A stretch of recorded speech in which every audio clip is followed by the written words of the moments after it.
Hello বন্ধুরা, welcome to my YouTube channel রাখির কিচেনে সবাইকে স্বাগত জানিয়ে আজকের দারুণ স্বাদের দারুণ একটা রেসিপি কিন্তু শেয়ার করতে চলেছি। তো আজকের রেসিপি দইয়ের ভাপা কেক। মাত্র দুটি উপকরণ দিয়ে খুবই হেলদি আর খুবই একটা টেস্টি রেসিপি আপনাদের শেয়ার করতে চলেছি। তো আজকে এই রেসিপিটা আপনাদের কাছে আমি শেয়ার করছি স্পেশালি পয়লা বৈশাখের জন্য। তো চলুন বন্ধুরা, এই একটা টেস্টি দারুণ স্বাদের দারুণ একটা রেসিপি দেখার জন্য আপনারা কিন্তু আমার পুরো ভিডিওটা দেখবেন। তো আমি এখানে নেব 2 কাপ মতো টক দই। আমার পরিমাণটা ছিল 2 কাপ মতো।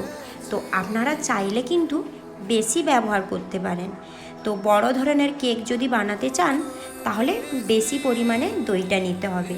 আর যতটা দই নেবেন তার ততটা হাফ নেবেন মিল্ক মেড।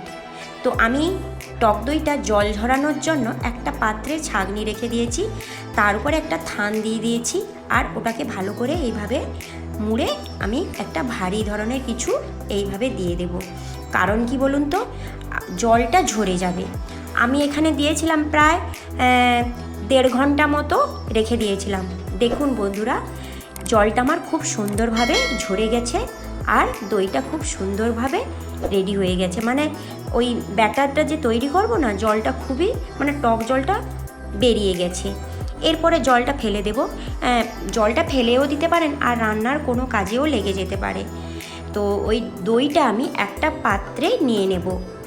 ব্যাস, এরপরে আমি অ্যাড করব 1 চামচ মতো এলাইচি গুঁড়ো। এলাইচি গুঁড়োটা দেওয়ার পরে ফ্লেভারটা দারুণ আসে।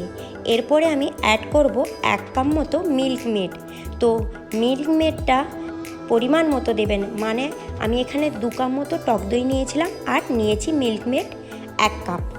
তো আপনারা বলেছি প্রথমে যদি হাফ লিটার মতো নেন তার হাফ দেবেন, আর মেজারমেন্টটা খুব সুন্দর চলে আসে। আর অল্প একটু পরিমাণ মতো বিট লবণ অ্যাড করেছি। আর এটাকে টক দই আর মিল্ক মেডটাকে খুব ভালোভাবে কিন্তু ফেটিয়ে নিতে হবে। এরপরে একটা পাত্র নিয়েছি, তাতে অল্প একটু ঘি আমি ব্রাশ করে নেব। চাইলে বন্ধুরা অয়েল পেপার কোনো একটা পেপার এখানে ব্যবহার করতে পারো। আমি এখানে কোনো পেপারই ব্যবহার করিনি, আমি ঘি একটু ব্রাশ করে নিয়েছি। তো বন্ধুরা, দূর দূরান্ত থেকে আমার এই রেসিপিগুলো যে দেখছো না, প্লিজ আমার চ্যানেলটিকে সাবস্ক্রাইব করে দিবে আর পাশে থাকা বেল আইকনটা যেন প্রেস করতে ভুলে যাবেন না। কারণ কি বলুন তো, আমি যখনই নতুন নতুন ভিডিও আনবো আপনাদের কাছে নোটিফিকেশান চলে যাবে। আর ছোট্ট একটা লাইক দিয়ে কিন্তু কমেন্ট বক্সে অবশ্যই কমেন্ট করে জানাবে। আর রেসিপিটা বানিয়ে কিন্তু কমেন্ট করে জানাতে হবে, তাই তো? কারণ আমি আপনারা কেমন বানিয়েছিলেন আমি জানতেই পারবো না। তো আপনারা রেসিপিটা বানিয়ে আমাকে অবশ্যই কিন্তু কমেন্টে জানাবে। খুবই সুস্বাদু একটা রেসিপি। আর এই টক দইয়ের যে ব্যাটারটা ওই পাত্রে অ্যাড করে আমি খুবই সেট করে নেবো, খুব সুন্দর করে সেট করে ওপর থেকে কিছুটা ড্রাই ফ্রুট বিভিন্ন রকমের নাট এইভাবে কুচিয়ে ছড়িয়ে দেব টেস্টটা আরেকটু বাড়ানোর জন্য। আর উপর থেকে কিন্তু আমি ফয়েল পেপার যদি থাকে তাহলে এইভাবে ক্লোজ করে দেবেন। আর সবার বাড়িতে তো এইভাবে ফয়েল পেপার থাকে না, তো উপর থেকে কোনো অয়েলি কাগজ কিংবা যে কোনো অয়েলি পেপার ব্যবহার করতে পারেন, দিয়ে সাইড থেকে ওটাকে বেঁধে দিতে হবে। কারণ কি বলুন তো, যখনই কেকটা বসাবে না উপর থেকে জল যদি পড়ে কেকটা নষ্ট হয়ে যাবে। তো আমি একটা পাত্রে পরিমাণ মতো জল দিয়ে ওইটা স্ট্যান্ডের উপরে বসিয়ে ক্লোজ করে এইভাবে গ্যাসের ওভেনে বসিয়ে দেব 20 মিনিটের জন্য। তো আমি গ্যাসের ওভেনে বসানো আপনাদের দেখাইনি। তো এইভাবে কিন্তু গ্যাসের ওভেনে অল্প আঁচে 20 মিনিটের জন্য রেখে দেবেন। আর ঠান্ডা হওয়া অবধি কেকটা রেডি হয়ে গেলে ঠান্ডা হওয়া অবধি অপেক্ষা করতে হবে। আর কোনো টুথপিক কিংবা যে কোনো পিক দিয়ে এটা চেক করে নিতে পারো যে সুন্দরভাবে এই কেকটা রেডি হয়েছে নাকি। আমি অনেক কেকই আপনাদের শেয়ার করেছি, সেটাতেও আমি অনেক রকমভাবে দেখিয়েছি তো এইভাবে কোনো ঝামেলা ছাড়াই গ্যাসের ওভেনে কিন্তু দইয়ের ভাপা কেকটা বানানো যায়। তো এটাকে গরম গরম কাটলে কিন্তু ভেঙে যেতে পারে। ফ্রিজে মানে নর্মাল ফ্রিজে 10 থেকে 15 মিনিট রেখে দেবে, খুব সুন্দরভাবে কিন্তু উঠে যাবে।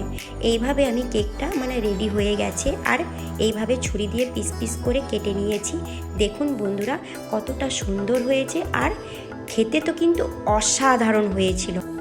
হ্যাঁ বন্ধুরা, আমি যেভাবে স্টেপ বাই স্টেপ মানে মেজারমেন্ট রেখে আপনাদের বলে দিয়েছি যে 1 লিটার দই নিলে হাফ লিটার নিতে হবে মিল্ক মেড, হাফ লিটার দই নিলে তার হাফ মানে 250 গ্রাম দই মানে মিল্ক মেড নিতে হবে।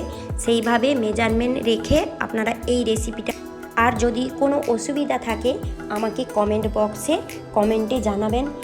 কেকটা কিন্তু অসাধারণ ছিল, অবশ্যই এটা ট্রাই করে আমাকে জানাবে।